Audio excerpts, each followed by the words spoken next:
Hello, darling. I'm Ellie. This is Wes, and we're relaxing on the back porch. So that means that you're watching an Eco-Ed with Ellie.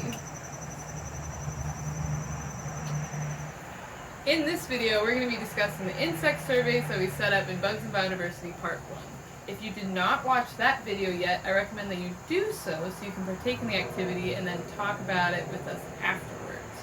If you had any data sheets or observations or your sound maps or anything that you recorded observations on from that activity, if you could, go grab those pieces of paper so you can follow along as I'm discussing what my discoveries were in the survey.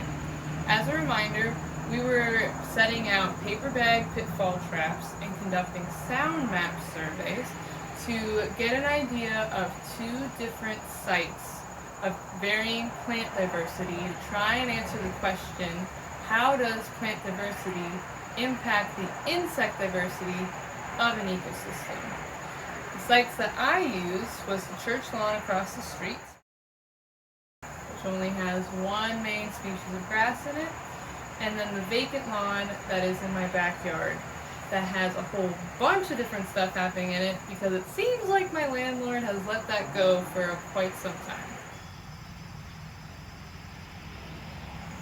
So, let's go back and talk about my observations and see if you saw similar stuff at your sites. I started my day of surveying around 8 a.m. when I went out and set out my paper bag pitfall traps at both sites. When I set the traps out, that was the first time that I also made a sound map. Then, for the rest of the day, I went out every 2 hours and I checked on the traps, and I also made another sound map of the area. So, I'm a grad student and I attempted to go out every 2 hours, but I definitely might have gone out a little under or a little over 2 hours each time.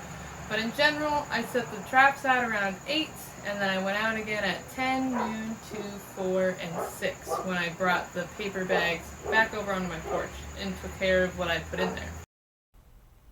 For this experiment, I used leftovers of a pineapple I had recently cut up. Since I like the sticky sweet fruit, I was thinking that insects might like it also. Without further ado, I have lots of different clips and pictures that I took throughout that day of surveying to show you how my experiment went. Let's talk sound maps first. Every time I went out to both sites, I would take a few minutes to sit and listen. At the church lawn, my low plant diversity site, I would sit on the sidewalk with my back to the road. Here's two examples from that day, one at 10 and one at 4. I heard a couple crickets, birds, and squirrels each time I went out, but mostly it seemed like I was hearing human-influenced noises. Cars, people chatting, even someone mowing their grass. After checking the church lawn, I'd pop back across the street and do the same thing at the vacant lot behind my house, sitting at the edge under a maple tree. Here I felt like I heard lots of different organisms. Crickets, some buzzing insects, might have been bees, squirrels, different bird calls, and a frog. I still heard some human-influenced noises, but it didn't seem like it was as many as the church.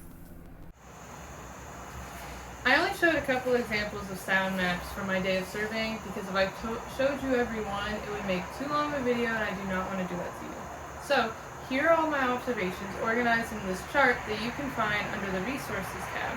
If you go to the space that has the same title as this lesson, Bugs and Biodiversity, over to the left is the activity worksheet, and that PDF will have this chart and a chart for organizing your pitfall traps in that space.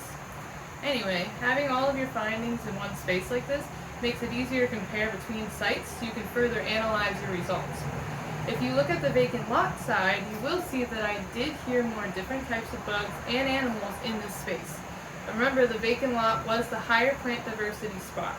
And here's where I heard more birds, more bugs, different frogs, squirrels, all sorts of cool stuff. And actually, I didn't just hear different types of animals, I also heard different individuals of each animal type. For example, I heard more birds here, but I also heard different bird calls, meaning that I had different species of birds living in this space. Not just more birds, I had more different birds in this area. The church lawn, however, I did in fact hear more human-influenced sounds. Things like cars, people mowing, walking around, music were more prominent in this space, which was the low plant diversity site. Now let's talk paper bag pitfall traps. I would check these at the same times I made sound maps. The church lawn really only showed a couple fruit flies throughout the day. The vacant lot, however, had way more fruit flies. You can sort of see them in the clip, and a few other insects too. At the end of the surveying, I dumped the pineapple back into my compost bucket to revert it back to soil. If you go back to that worksheet document that you found in the Resources tab, you'll find another chart to organize your findings from your pitfall trap observations. Similar to the sound map surveys, the vacant lot had larger insect populations, but also a more diverse insect community in general. I have a hunch though that they weren't all just there for the pineapple. I feel like there might be a lot of dog poop over in that space. You'll also notice that this chart is a little bit more sparse looking compared to the sound map surveys. Just depending on your eyesight does not give you that rich of a picture when you're looking at an ecosystem. Biologists that study birds, bats, even whales rely on other senses to get a fuller picture of the species that they're studying. So, what do these surveys results tell us? Let's talk about the church lawn first.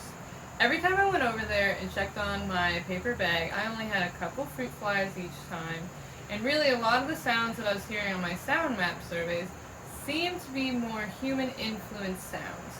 Things like cars going by, dogs barking, cyclists, people chatting were much more prominent in that space than any insects, birds, or anything else might have been. Such intensive control of a plant community comprised of a single species is not terribly well suited for supporting a lot of different types of insects or even other types of wildlife.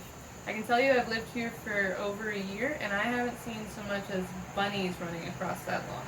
There are squirrels and there are birds, sure, but you're not really getting a whole lot of anything else in that space because it is receiving so much consistent control of the plants that are there.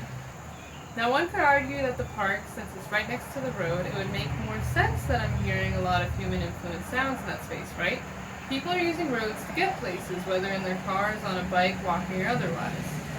But I think it's a bit more than that in that that ecosystem is comprised of one major plant species, which is the grass lawn cover, and that lawn is mowed at least once a week. A mowing counts as a disturbance, which if you remember from disturbance what happens next, is an event that can change or alter an ecosystem. Some disturbances, like fire, actually increase the diversity of an ecosystem because they're impacting the environment slightly differently throughout that space. But somebody who is purposely mowing down the entire space completely is going to have a much larger impact considering that mowing is happening every week, where a fire in that type of ecosystem is going through every couple of years or so. Let's switch gears and talk about the vacant lawn in my backyard. This area is also right by the road. As you would have saw on all of my sound maps, I also marked cars going by each time, just like I did in the church lawn across the street. But a major difference between this spot and the church lawn is that humans have left this space alone for a while, and so it is teeming with different types of plants.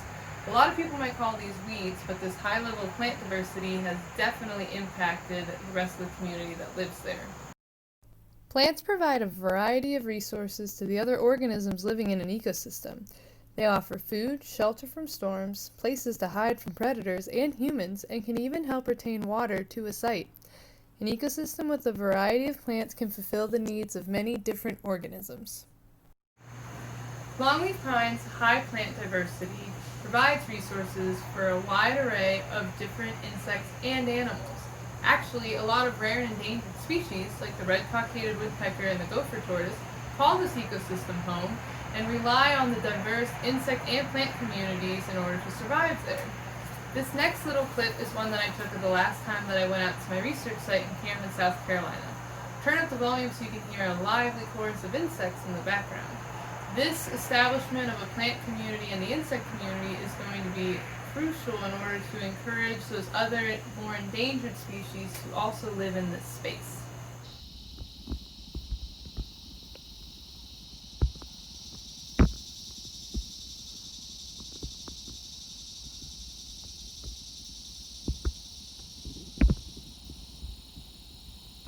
I hope you enjoyed this lesson on biodiversity and learned a little bit more about the plant community and the rest of the ecosystems that exist around your homes. If you could, any parents or teachers or relatives that helped you with this activity, could they please pop over to the survey tab to provide me feedback on this lesson? Keep exploring in your outdoor spaces, and happy learning.